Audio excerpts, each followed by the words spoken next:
दोस्तों, royal Enfield या हम भारतीयों की भाषा में कहें तो बुलेट भारत में रहने वाला शायद ही कोई इंसान होगा जिसने बुलेट के बारे में ना सुना हो। लड़कों के लिए तो इसकी आवाज सुनना ही अपने आप में एक सुकून देने वाली बात सी लगती है। धुक धुक करती हुई लोहे की किसी बैल की तरह दिखती हुई ये बुलेट मोटरसाइकिल आखिर इतनी कैसे पॉपुलर हो गई, इसके पीछे भी बेहद रोचक कहानी है। आज के इस वीडियो में हम इसी बात पर चर्चा करने जा रहे हैं कि आखिर भारत में बुलेट आई कैसे और हम भारतीयों के लिए उसकी शान बन गई। लेकिन उससे पहले हम उम्मीद करते हैं कि आपने हमारे चैनल को सब्सक्राइब तो कर ही लिया होगा और बेल आइकॉन को भी दबा दिया होगा ताकि आपको हमारे चैनल से जुड़ी हर छोटी बड़ी जानकारी सही समय पर मिल जाए। जब बुलेट चले तो दुनिया रास्ता दे। दरअसल रॉयल एनफील्ड ने अपनी बुलेट मोटरसाइकिल को यूं ही ये टैगलाइन नहीं दी है। बाइक सवारों के लिए ये बाइक शान की सवारी है। इसके लुक, डुक डुक करती हुई आवाज और स्पीड जैसी कई खास बातों के लिए लोग इससे मुड़ मुड़ कर देखते हैं। आज के गांव देहात में जब किसी की बुलेट की आवाज गूंजती है तो लोग एक दूसरे से पूछने लगते हैं कि आखिर बुलेट पर कौन आया है। यही तो वजह है दोस्तों के लोग बुलेट खरीदने के लिए पहले बुकिंग कराते हैं और फिर महीनों तक इसकी डिलीवरी के लिए इंतजार भी करते हैं। भारत में यूथ्स को बुलेट की आवाज काफी ज्यादा पसंद आती है। इसकी अलग तरह की आवाज ही बुलेट की पहचान है। बुलेट को अपनी आवाज के साथ साथ अपने रॉयल लुक की वजह से भी भारत के बाजारों में पॉपुलैरिटी हासिल हुई है। आज के समय में इसकी पॉपुलैरिटी इतनी ज्यादा है कि लोग कई सालों पुरानी बुलेट को खरीदते हैं तो उसे कस्टमाइज करवा कर चलाते हैं। रॉयल एनफील्ड अगर सेकेंड हैंड भी खरीदी जाती है तो इसकी कीमत इसकी डिमांड की वजह से ज्यादा रहती है। भारत में रॉयल एनफील्ड की कीमत में इतनी ज्यादा शानदार कोई भी बाइक मौजूद नहीं है। अगर इसका कंपैरिजन हार्ले डेविडसन की बाइक से किया जाता है तो हार्ले डेविडसन का प्राइस रॉयल एनफील्ड के मुकाबले काफी ज्यादा है। आज जो रॉयल एनफील्ड अपनी ताकतवर मोटर बाइक्स के लिए जानी जाती है, उसकी पेरेंट कंपनी ने अपने बिजनेस की शुरुआत सुई बनाने से की थी। जॉर्ज टाउनसेंड नाम के एक शख्स ने गिरवी वर्क्स नाम से एक सुई बनाने की कंपनी शुरू की थी। जॉर्ज ने 1851 में किन्हीं कारणों से अपनी ये सुई बनाने वाली कंपनी बंद कर दी थी। कंपनी ने सुई बनाना तो बंद कर दिया, लेकिन ये कंपनी बंद नहीं हुई। जॉर्ज के बेटे जॉर्ज जूनियर और उसके भाई ने बोनशेगर्स के नाम से इस कंपनी की दोबारा से शुरुआत की और इस कंपनी में अब सुई के बदले साइकिल बनने लगी। 1800 आते आते ये कंपनी साइकिल के पार्ट्स और फिर इसके आने वाले सालों में अपनी खुद की मशीनें बनाने लगी। पैसों की कमी के कारण 1890 में जॉर्ज जूनियर ने एक दूसरी कंपनी के साथ हिस्सेदारी कर ली, लेकिन उनका ये आइडिया काम नहीं आया। कंपनी बिक गई और अब इसके नए मालिक हुए फाइनेंसियर्स एल्बर्ट ईडे और R.W. स्मिथ। 1896 में इस साइकिल बनाने वाली कंपनी को नया नाम मिला, the new Enfield cycle company limited. Cycle के पार्ट्स बनाने वाली इस कंपनी ने 1899 में कुछ नया करने की सोची और इसके बाद इन्होंने 4 पहिए वाली साइकिल बना दी। जी हाँ दोस्तों, इस कंपनी की कुछ नया करने की ललक बढ़ती रही और ये अपनी साइकिल पर नए नए प्रयोग करती रही। इस तरह एल्बर्ट ईडी और रॉबर्ट वॉकर स्मिथ ने 1901 में मिनर्वा कंपनी का 239 सीसी इंजन इस्तेमाल करते हुए मोटर से चलने वाली साइकिल बना डाली और यहीं से शुरुआत हुई इस कंपनी के बाइक बनाने की। दरअसल कहा जाता है कि आज हम लोगों के बीच लोकप्रिय होने वाली ये बाइक सबसे पहले फौजियों के लिए बनाई गई थी। साल 1914 से 1918 तक इस कंपनी ने फर्स्ट वर्ल्ड वॉर के दौरान यूके, बेल्जियम, फ्रांस, यूएसए और रशिया की सेनाओं को मोटरसाइकिल सप्लाई किए। बता दें कि तब तक बुलेट बाइक का निर्माण नहीं हुआ था। साल 1932 में कंपनी ने स्लोपर इंजन के साथ बुलेट मोटरसाइकिल को बनाना शुरू किया। इसके बाद साल 1939 से 1945 तक सेकेंड वर्ल्ड वॉर के दौरान कंपनी ने मिलिट्री मोटरसाइकिलों के साथ साथ साइकिलों, जनरेटर और एंटी एयरक्राफ्ट गनों का भी निर्माण करना शुरू कर दिया।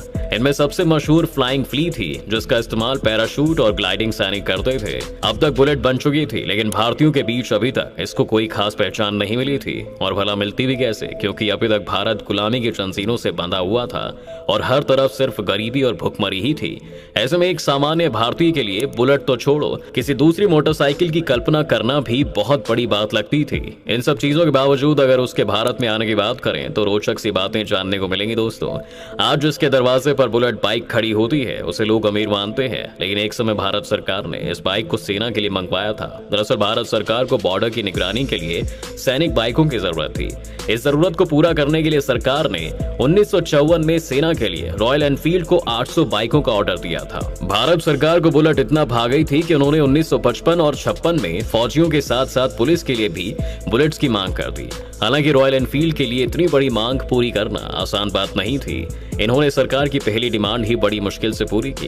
इसके बाद जब उन्हें दूसरी डिमांड हुई तो कंपनी ने भारत में ही बुलेट की असेंबली यूनिट एस्टैब्लिश करने का फैसला कर लिया। 1955 में दी एनफील्ड साइकिल कंपनी लिमिटेड और मद्रास मोटर्स नाम की दो कंपनियों के बीच पार्टनरशिप की गई। मद्रास मोटर्स ने बुलेट असेंबल करने की ट्रेनिंग के लिए अपने कुछ टेक्नोक्रेट्स को इंग्लैंड भेजने का फैसला कर लिया। उनकी ट्रेनिंग पूरी होने के बाद भारत में बुलेट असेंबली यूनिट्स शुरू की गई। कुछ ही समय में सेना और पुलिस के लिए तैयार होने वाली बुलेट बाइक आम लोगों के बीच भी लोकप्रिय बहुत होने लगी। लोगों के बीच बुलेट की बढ़ती लोकप्रियता को देख रॉयल एनफील्ड यूके ने भारत में एनफील्ड इंडिया लिमिटेड नाम से अपनी एक सप्लीमेंट्री कंपनी की शुरुआत की। आज का चेन्नई जो कभी मद्रास हुआ करता था, कंपनी की पहली असेंबली यूनिट यहीं स्थापित की गई थी। 1956 में शुरुआती वक्त में कंपनी ने भारत में रॉयल एनफील्ड बाइक का निर्माण शुरू कर दिया। काफी वक्त तक कंपनी बाइक के लिए मशीनें लंदन से मंगवाती थी और उसे असेंबल मद्रास में किया जाता था। 1957 में एनफील्ड इंडिया भारत में ही बुलेट के कंपोनेंट्स बनाने लगी। जिस समय यह सब हो रहा था उस समय देश में राजदूत जावा खूब बिकती थी। इसके बावजूद बुलेट का क्रेज साथ साथ चला। अब 1960 का डिकेड आ चुका था जब रॉयल एनफील्ड ने क्लासिक मोटरसाइकिलों को बनाना शुरू कर दिया। लेकिन सबसे बड़ी समस्या ये थी कि इस दौर में रॉयल एनफील्ड के साथ साथ कई और ब्रांड्स भी पूरी दुनिया में अपनी मोटरसाइकिल्स बनाने के लिए स्ट्रगल कर रहे थे। इसका रिजल्ट ये निकला कि 1970 तक यूके में बुलेट का निर्माण बंद हो गया। यहीं से शुरू हुई रॉयल एनफील्ड पर भारत के मालिकाना हक की कहानी।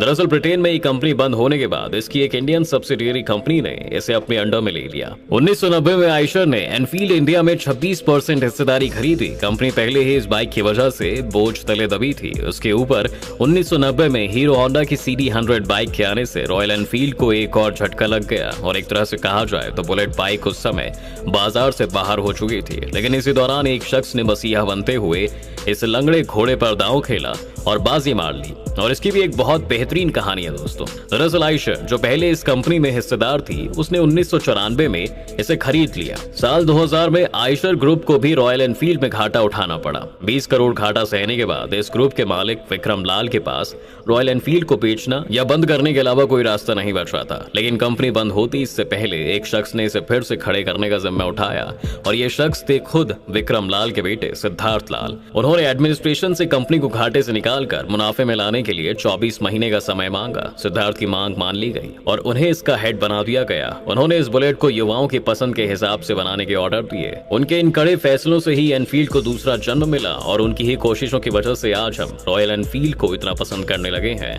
सिद्धार्थ ने रॉयल एनफील्ड की बनावट को थोड़ा बदला। इन्होंने 21 से 35 साल की उम्र वाले यूथ्स और बाइकर्स को टारगेट किया। युवाओं का खास ध्यान रखते हुए बाद में इन्होंने bullet, royal Enfield classic 350, Himalayan scream 411, Himalayan interceptor 650, continental GT के कई वेरिएंट निकाले।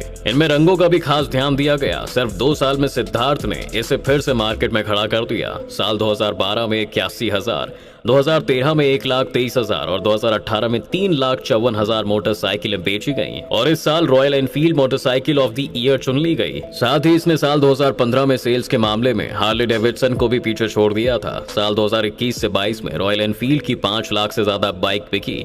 वहीं अगर रॉयल एनफील्ड के कुछ फीचर्स की बात की जाए तो यह उसके यूजर्स को एक बेहतरीन एक्सपीरियंस प्रोवाइड करवाती है। देखा जाए तो रॉयल एनफील्ड की बुलेट मोटरसाइकिल इसकी सबसे ज्यादा बिकने वाली और पॉपुलर बाइक मानी जाती है। इसके इंजन और पावर की बात की जाए तो अभी बुलेट 2 इंजन ऑप्शन में आती है। पहला, रॉयल एनफील्ड बुलेट 350 में 340 सीसी का इंजन दिया जाता है जो कि 5250 आरपीएम पर 19.8 bhp की पावर और 4000 आरपीएम पर 28 न्यूटन मीटर का टॉर्क जनरेट करता है।